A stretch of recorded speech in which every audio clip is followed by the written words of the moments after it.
Hi, everyone. I'm Jamie Vaughn with Family Fiction's Christian Fiction Bookshelf podcast, today brought to you by Bethany House. On today's episode of the Christian Fiction Bookshelf podcast, we have Jaime Jo Wright, and she's here to talk to us about her latest novel, The Vanishing Castle of Moreau. Hi, Jamie. How are you? Good. How are you? I'm doing great. First off, let's discuss names here. Yes. How smart are your parents to name you Jaime? Are exceptionally smart, so smart that they originally didn't name me Jaime. They originally did the traditional Jamie, and then they watched a show. It was either Wonder Woman or Superwoman or something, and the No, actress was it is. Jaime. Yes, it's the Bionic Woman. Was that what it was? Okay. Yeah, I knew it was something from after. well, Yeah. hey, so they got it changed. They're like, oh, Yeah. that's prettier. Mm-hmm. And it's French for I love. Yes. And yes, so Yes. my mother now says she named me after James, the beloved brother of Jesus. But I know for a fact my dad loved Lindsay Wagner. My mom was like, well, you can name her Jamie after the show. They went and got the TV guide and got the spelling of my name. So. See, we are kindred spirits already. We just instantly. Yeah. Mm-hmm. Yes. Yeah, I was so excited when the name came across, and I'm like, yes. Yes. My parents found out it means I love in French too, and they were like, that's perfect, because I guess when I was a baby on up, they're like, you just loved life, you loved everything about it, so it just fit. So. I love that. And very, very smart of them to change it, and we never have anything with our name on it. So that's true. No keychains, no coffee mugs, nothing. No, I was very excited when Coca-Cola came out and did it, because it's Jaime in Spanish, and you can find it in Florida, where I'm from. You can see it, and I was so excited. I left the line and went and grabbed the Coke with me, and I still have it. That's awesome. So let's jump back into the book while we're actually here for. Okay, what can you tell me about it? We'd love to hear some more about the story without giving too much away. Oh, right. Yeah. No, I'll try and, excuse all the spoilers in advance. But The Vanishing at Castle Moreau is, it started out as just a strange way of researching. I was trying to find something interesting in history to spin off of, and was reading about a countess in Hungary who is known as one of the first female serial killers. Oh my. And she lived in a castle, because countesses live in castles. And all the women just kept vanishing from the neighborhood. And so that's her own story. It's the story of Elizabeth Bathory, if anybody ever wants to go look up history. Okay. But I got to thinking, what would happen if we had a Midwestern castle, which oddly enough, we do have castles here in Wisconsin and Michigan area. Okay. And so I was like, what if we have one of those, and women from over a century, they just keep disappearing whenever they're in, it's like this vortex that a woman goes there and boom, they're gone, they vanish. Okay. And so that's the general drift of the story. It starts in 1801 from one perspective, and then it goes forward to, I start getting my dates mixed up. I think it's like 1885. And then it goes forward to present day. So there's 3 different time periods. And similar things are happening in all 3 time periods, with the present day going, okay, we need to figure out what's going on here once and for all with this cursed castle. And that's essentially what it is. Mm-hmm. Oh, wow. So why do you like things Gothic? That's a really good question. Is there a good answer to that question? I'm not sure. I've always loved things that have that dark kind of creepy element. And the Gothic side of it is, so Jane Eyre and Wuthering Heights. But at the same time, I love how when you have the darkness, there's those little pinpricks of light that come through, and they're like hints of hope. And so I love fiction like that, where you're kind of walking through the darkness, and then you start seeing these hints of hope. And as you get closer and closer, it gets brighter and brighter.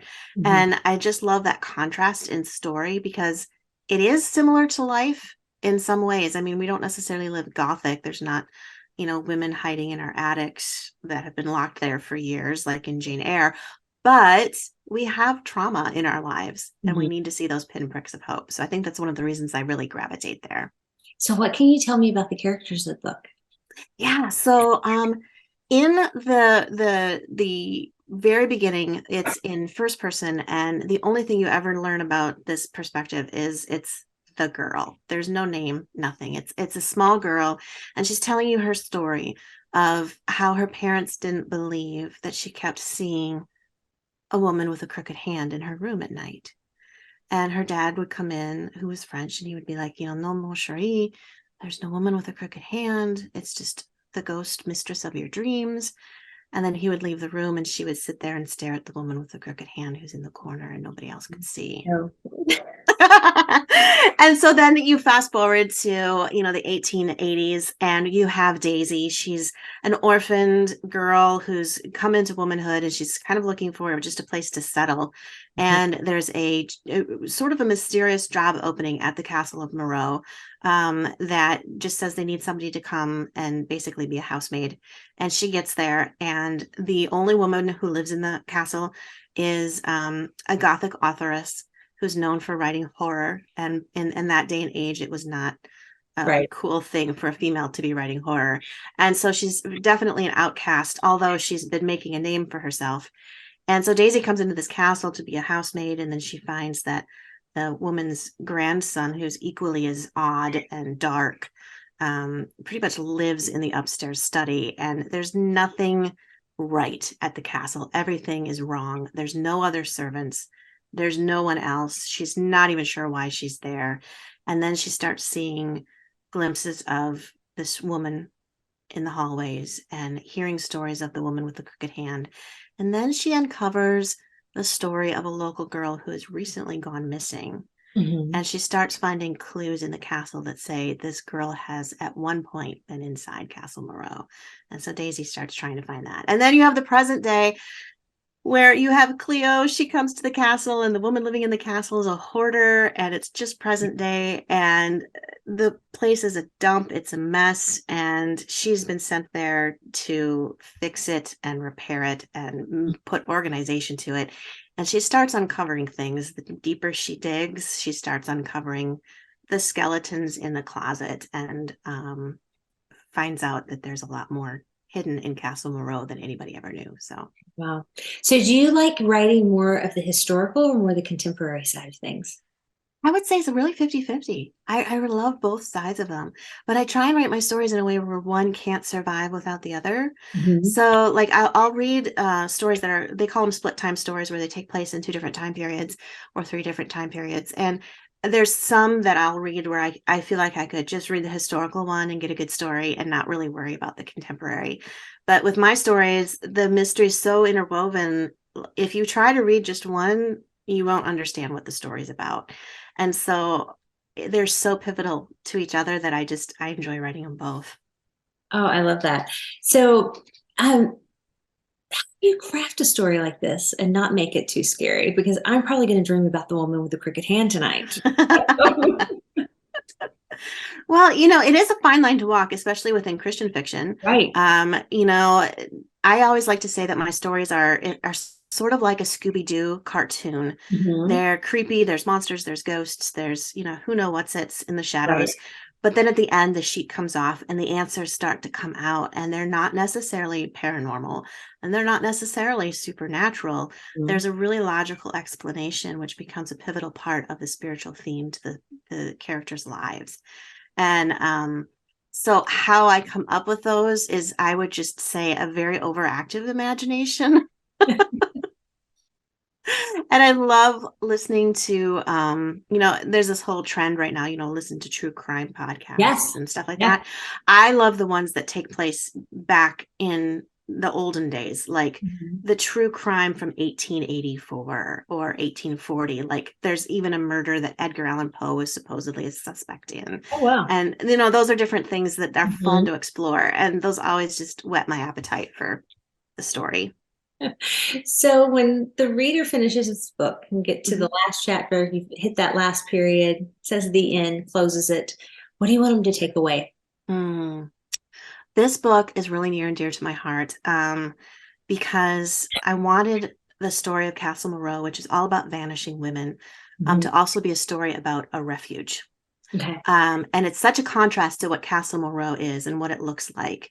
And as I was writing the book, I started really diving into what's the difference between being rescued versus a refuge. And rescue is really when you're taken up out of a bad situation and you're removed from it permanently. You're rescued from it. But a refuge is you're still going to go through that storm. You're Mhm. still going to go through those trials and those darkness and those Right. ghouls that are hiding in the corner. But God can still provide a refuge within that. And there's a reason why all of this is happening and all of this trauma is going on around you that will come out, and God will work all things together for good according to his purpose for those who Yeah. love God. And so that concept of a refuge is what I hope the reader can get when they close the book, and maybe their life isn't good, but they Mhm. can have that hope that God has not forgotten Right. and that he is providing a refuge in the midst of the storm, and they can look for that because it's promised to them, Mhm. and that this is not all for naught. It is going somewhere. Yeah, I love that. So, what are you working on next? I am working on The Lost Boys at Barlow Theater, Okay. which is really fun. And in short, it's a story of it's also a dual time story with two different points of view from different eras, but it's based on a theater in my hometown that Al Ringling from the Ringling Brothers Circus built. It's a beautiful European theater, and there's so many ghost stories involved. And one of them is the story of the Lost Boys who went into the theater and never came out. And to this day, you can still hear them in the walls crying to get out. And so it's a story about the Lost Boys of the theater, Okay. and it's pretty exciting. I'm having fun getting it all together. Oh, well, I can't wait to read that one too. Well, everyone, if you are excited to read The Vanishing Castle of Moreau, make sure to go and get it at your local Christian bookstore or wherever you buy books, and hit subscribe below so you do not miss another episode of the Christian Fiction Bookshelf podcast.